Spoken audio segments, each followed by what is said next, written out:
Bismillahirrahmanirrahim. Assalamu alaikum. Welcome back. It is the month of Ramadan. Alhamdulillah. It is a Mubarak month, and we do hope and pray Allah subhanahu wa ta'ala blesses us all with good health.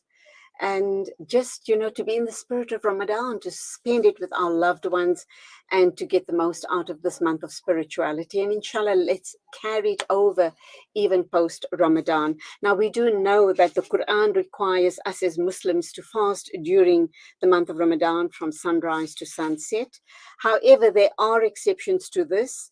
One of them is that people who are ill or have medical conditions obviously are exempt from fasting, but we also know that they then have to pay the fidya for that. But that's not what we're discussing this morning.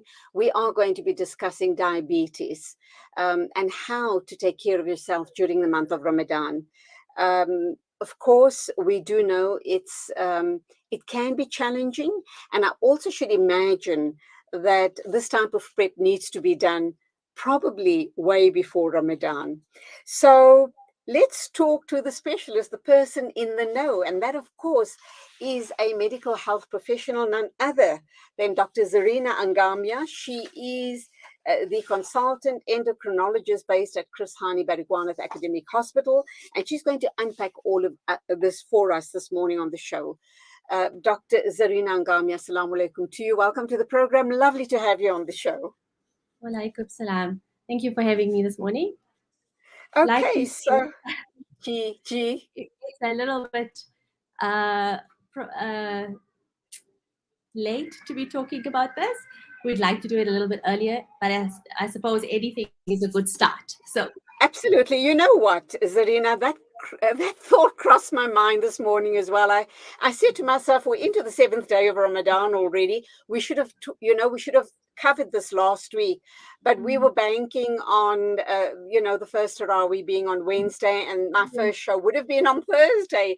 But because of, the mancakers didn't get it right, or whatever it was, alhamdulillah. So we have you today. Absolutely. Allah knows best. So let's look at the issue around diabetes, people suffering from, whether it's type 1, type 2. You're going to tell us which candidate, the type 1 or the type 2, would be excluded completely from fasting, and those that do fast, then what are the precautionary measures that need to be put in place. But having said that, Zareena, how do you put your plan in place, your timetable, how you're going to prepare yourself physically and mentally, physiologically, obviously, for the month of Ramadan, suffering from either one, type 1 or type 2 diabetes? How much in advance do you start preparing for this Mubarak month? Okay, so we know that type 1 and type 2 diabetes are chronic conditions. So this is something patients live with for a long period of time.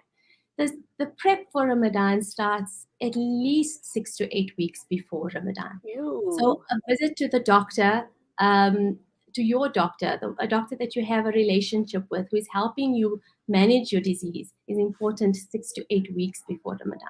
And at that point, in conjunction with your doctor, is how you decide whether you're a type of candidate that would be safe to fast or not. So your doctor should be well versed enough to be able to advise you. And that includes the most important thing to consider is that actually each person is individualized. I can't tell you each type 1 diabetic would be exempt from fasting. I can't tell you each type 2 diabetic will be exempt from fasting or will have to fast. Each person is different, and that has implications from their disease, from how they've managed their disease, from their history, from their complications of their disease for the period of time that they have had diabetes. So that's why it's important months, weeks before, to visit your doctor and sit with them and discuss this. And obviously, like you say, each patient is so individual and so different from the other. It's not one size fits all at all in this situation, because we're talking different age groups, different backgrounds. We're talking comorbidities. we're talking past history. All of that has to be taken into account. And that, I guess, is the reason why you should make that visit to your doctor 6 weeks before the start of Ramadan to prepare you for the month of Ramadan. So your doctor, there are many things that the doctor can do to assess. So what treatment you're taking is very important to consider whether you are at high or the risk that you have in terms of your diabetes and the risks within the fasting month. Your comorbidities, whether you've got renal dysfunction, whether you've got kidney problems, whether you've had previous many hypoglycemic or low sugar attacks. All of those things have to take into consideration. The doctor then has to categorize you and say, yes, you're a low-risk patient. Most low-risk patients would be safe to fast. You might be a moderate risk candidate. And in that sense, you may be able to fast with certain measures in place. And then we have to discuss that, whether it comes into your nutrition, how you're supposed to be checking your sugars, how often, what changes you need to make to your medication schedule in order to facilitate fasting. There is obviously your high risk category, which your doctor would most likely say that would not be advisable to fast. But if those people still want to fast, the doctor will have to work with them around that situation. Obviously, you have your medical advice that will be given to you, and it's advisable to take such advice. But if a patient is religiously and socially feels obligated to do that, the best way to go forward is to work with your doctor to see what is the safest way to do it, because that's the ultimate aim, to facilitate the safest way a diabetic can fast in Ramadan. That means without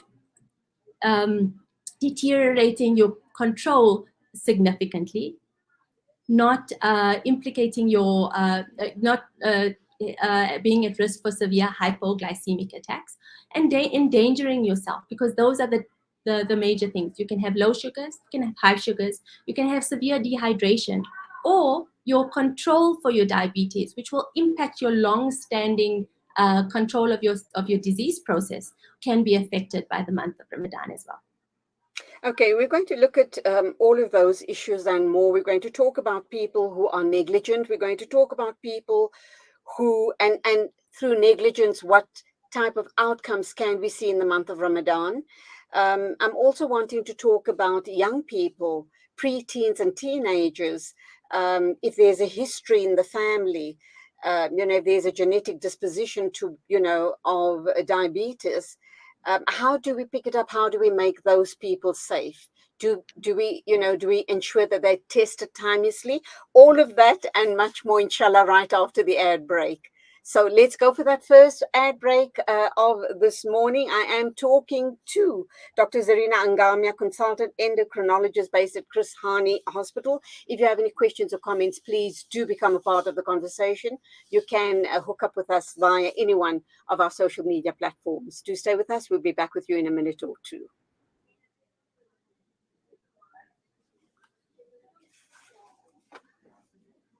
Less than a masterpiece. Droplets of gold inspires precious design. Platinum bursts with intricate freshness. And every pure diamond becomes more than just a girl's best friend. Voda Gold Gem Jewelers, where timeless dreams become a reality. Come to us.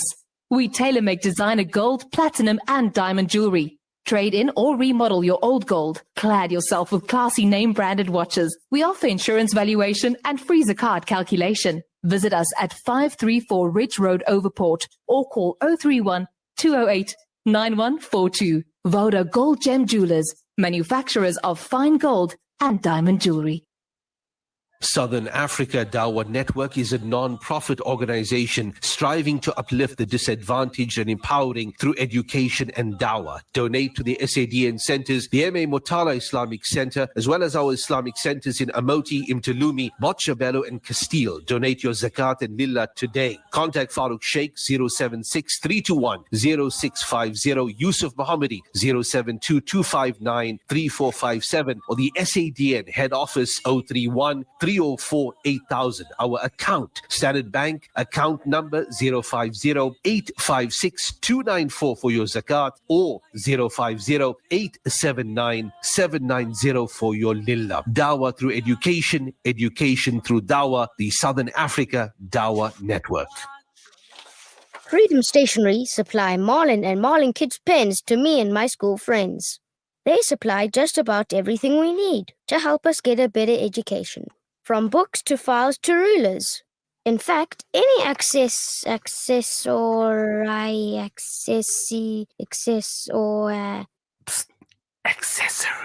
any accessory we need. Freedom Stationery.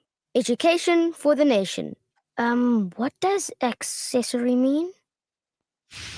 After 11 years, Syria remains the world's largest refugee crisis. We didn't flee from Assad just to come and die here. More than 6.8 million Syrians have been forced to flee their country since 2011. All of my country destroyed now, and I fear about my children. And another 6.9 million remain internally displaced.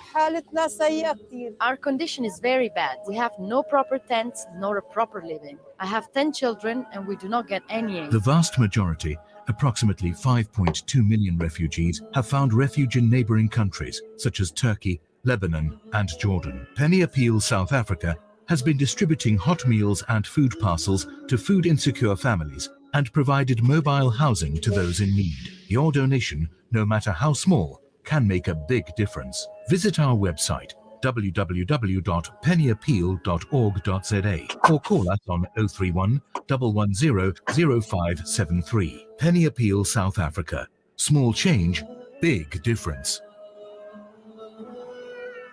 With so many investment options today, it's only natural that you might feel a little confused which route to take. Should I buy shares or should I invest in gold bullion? Randery Jewelers now brings you the Zahab coin, an alternative to the Kruger Rand. The Zahab coin, a solid wealth protector in its purest form of 24-karat gold, is the safest way to protect your wealth. So don't just sit there and watch your paper money depreciate. Change to gold. Call Randery Jewelers now at 031 202 4701 or visit www.rjcoin.co.za, situated at 151 Essenwood Road, Musgrave, Durban. Randery Jewelers, the family name you can trust. Salam Media, your spiritual companion this Ramadan. It is exactly 11:20 not news and views. I thought I'd get trip up on that. Once again, I'm not doing news and views in Ramadan. I'm doing the mid-morning talk show. I do hope you're enjoying it. We're talking with Dr. Zareena Angamia. She is a consultant endocrinologist at Chris Hani Baragwanath Hospital. And obviously we're talking diabetes and how to take care of yourself in the month of Ramadan. Zareena, just before the ad break, I spoke about preteens and teenagers, the predisposition towards diabetes. I kind of suggested that perhaps there might be a genetic disposition. But is that the case with diabetes, or is it a lifestyle disease? So it's a double-edged sword, actually. So type 1 diabetes in itself is not a genetic-based disease. That comes up as an autoimmune disease mostly. So that in itself is a completely different entity to what we are seeing as a pandemic in our society of the type 2 diabetes. Type 2 diabetes has a genetic predisposition to it. If your parents have diabetes, you likely have the metabolic phenotype that you could develop diabetes if your lifestyle supports that. So if you have a poor diet, or you are quite sedentary, or you are putting on weight, the risk of diabetes coming up in you with your family history having B positive is higher. And that's where in our community particularly, we have to be quite what's the word? Careful, circumspect. Yes, circumspect about, yes. Obviously, Zareena, what you're telling me now is very especially with type 2 diabetes. I kind of wonder, so let's assume both parents, present with type 2, they're on meds, etc., trying to manage it as best they can. What about their children? At what stage is it advisable for them to be tested, or if they're looking good and doing well, you just assume it's all right? What's your take on that situation? And are there such tests available to check that I'm a strong candidate because my parents, suffer from type 2? And of course, we as Indians, our lifestyles, I mean, the type of foods we eat, such a rich food, it's unbelievable. So I think the most important thing to consider is your lifestyle. And if you are at risk for that, or you are type 2 diabetic, when you are looking at your children, if you're concerned about them, they will definitely have a genetic predisposition to it. So you need to be cognizant of the fact that that is there. So your lifestyle has to adjust to it. You have to attempt to decrease the amount of starchy food, the amount of rich fatty foods in your diet. Keep your weight, the weight down. Exercise appropriately. In the young teenagers, it's not impossible for them to do this. The problem comes in as we become more and more sedentary as we come out of school. We get more and more sedentary in our jobs. All of these things you'd have to take into consideration. So if a person is putting on weight, then you need to be cognizant of the fact that my parents have diabetes. I'm putting on weight. I'm putting myself at risk. So if you're developing a central adiposity, what we talk about, so central fat around your abdominal area, you're going to need to be considering. If you are eating lots and lots of sugary foods and your parents have diabetes, you are putting yourself at risk. So all of these things need to stay. So it is generally a lifestyle disease. So if we manage our lifestyles, the risk, we can manage the risk. You don't necessarily take away your genetic predisposition from that. No, unfortunately, that has been given to us. We have to work with it. And if we work within our lifestyle, our diet, our exercise, our view on life, we might be able to prevent that. Because the last thing you want to do is develop type 2 and then try Absolutely. and go into remission with lifestyle modification. It's a very difficult disease to live with. Okay. Right? I seem to, something comes to mind for me as you were talking about type 2 and talking about their meds, etc. I've been in a couple of social situations where I've been in the company of people who suffer from diabetes, and they then become naughty because they eat the wrong foods or overindulge, and then make comments like, "Oh, not to worry, I'll just take an extra tablet," something along those lines.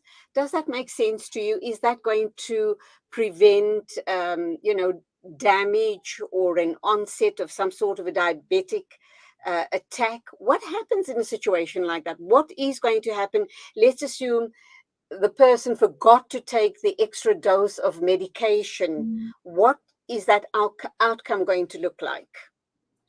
So what's important to know is that it's not just about maintaining your sugars at one point in time. The importance is preventing glucose excursions, meaning you don't want your sugars really, really high at any point in time, and you don't want your sugars really, really low, because they both have damage your body in some way or the other. So overindulging does become a problem. Now, you must remember, type 2 diabetes is a lifestyle disease. You end up in this position often because of diet and exercise and things like that. So it's very difficult to change that.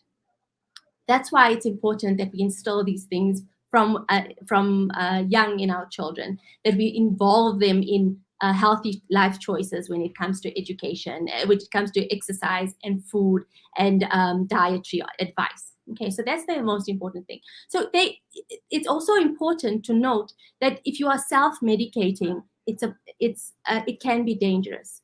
You could possibly overdose on certain medications. If you overdose, there can be severe repercussions.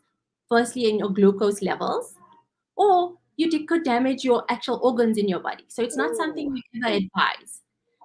If you are uncontrolled because of your diet, what you need to understand is that diet plays a very, very important role in management of diabetes.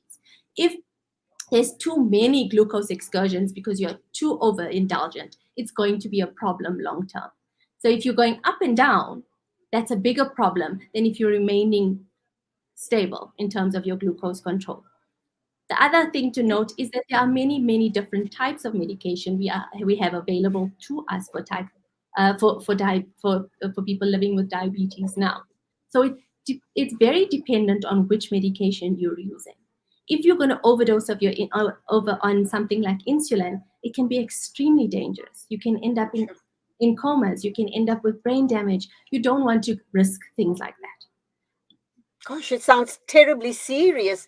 I didn't realize. Yeah, we take this, we really, when we talk about it, just because it's diabetes and probably, it's very prevalent in our community, you don't realize just how serious it could become if not properly managed. We as a community, or I guess even globally, the moment you hear the big C, the word, if someone says, oh, I have cancer, we all rally around the person, oh, poor person, she or he has cancer. And, you almost seem to think that there's a death sentence over that person's head. But what you're telling me about diabetes is as serious, if not worse. So there's some scary stats around diabetes currently. If you think it's rising exponentially. Firstly, that's type 2 diabetes, and it's very, very predominant in Muslim countries. So this topic of diabetes in Ramadan is actually a very big topic because there are millions of Muslim diabetics who would like to fast. So it's not something that it's something we actually focus on currently. There's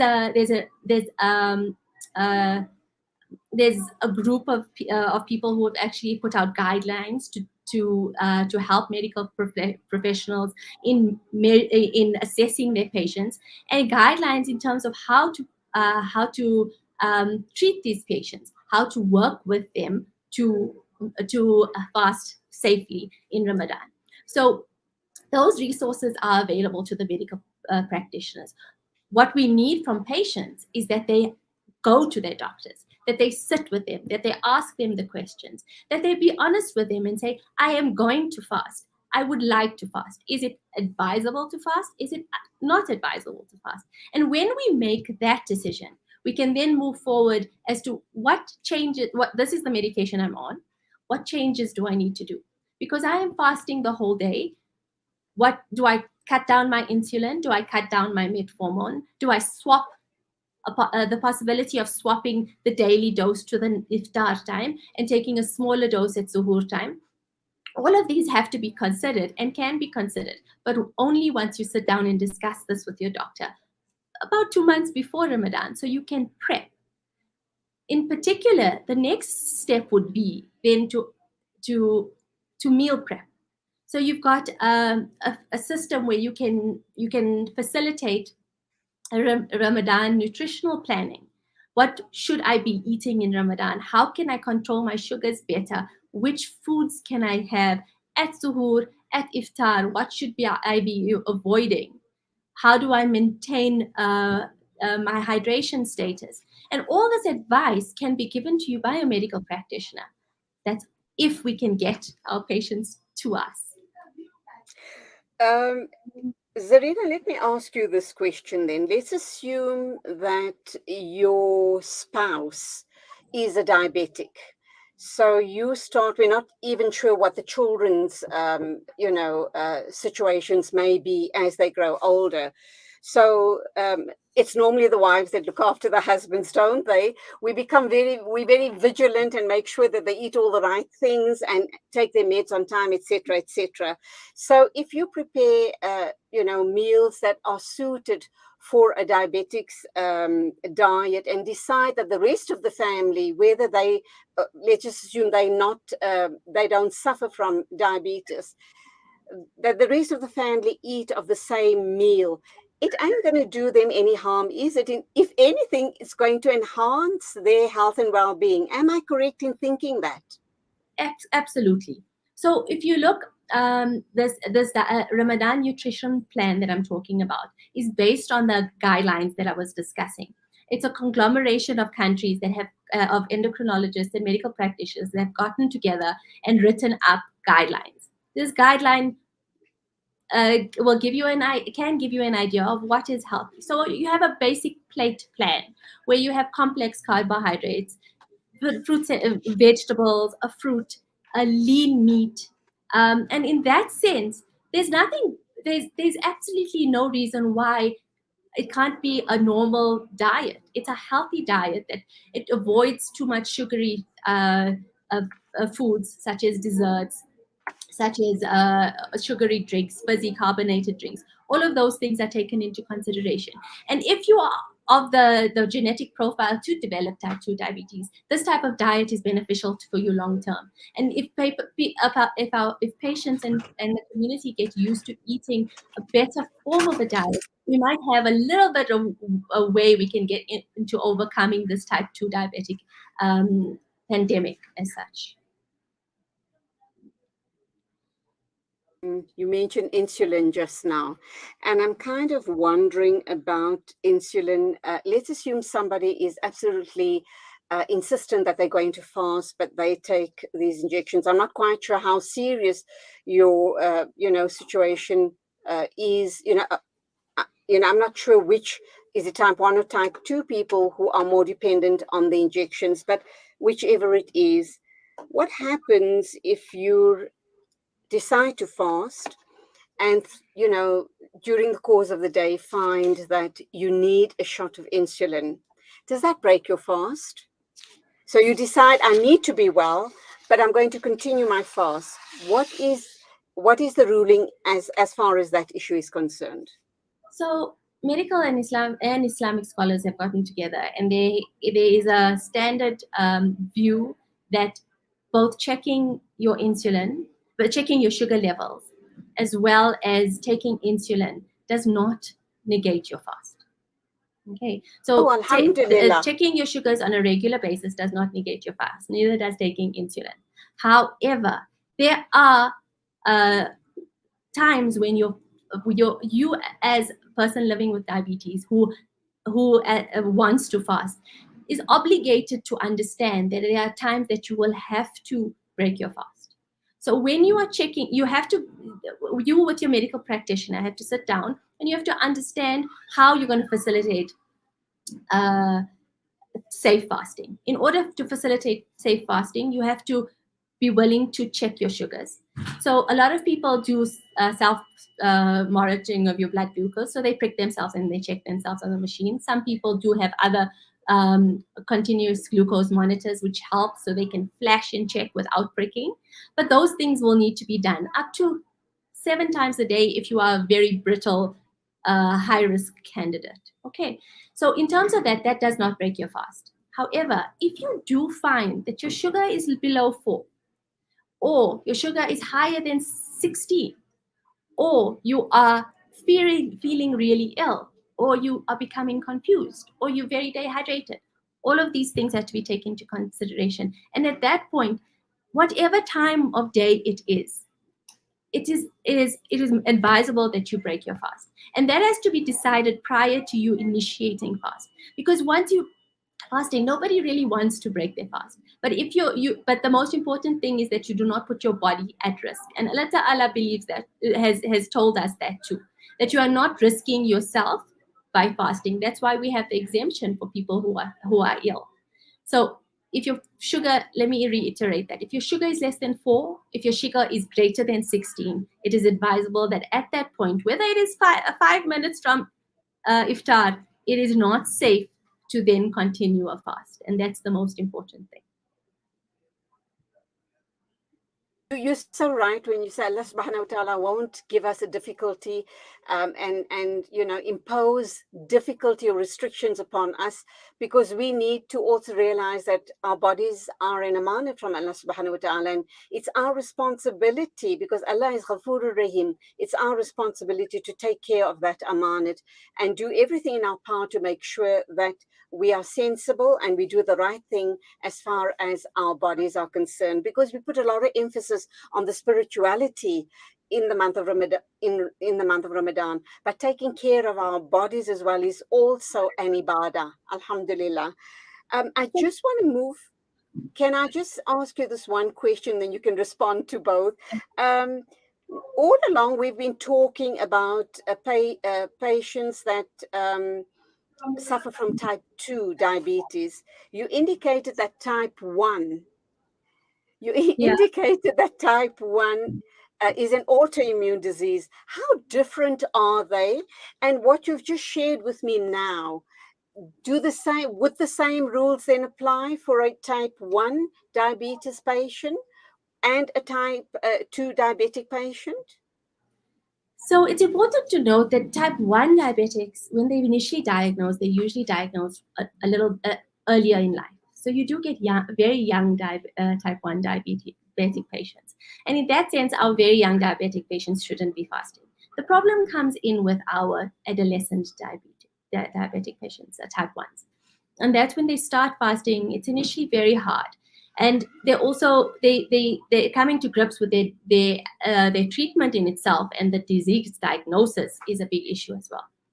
So yes, these are patients that are dependent on insulin. A lot of our type 2 diabetics do not necessarily take insulin all the time. They might be purely on oral treatment, which is much more manageable. Our type 1 diabetics are usually always on insulin.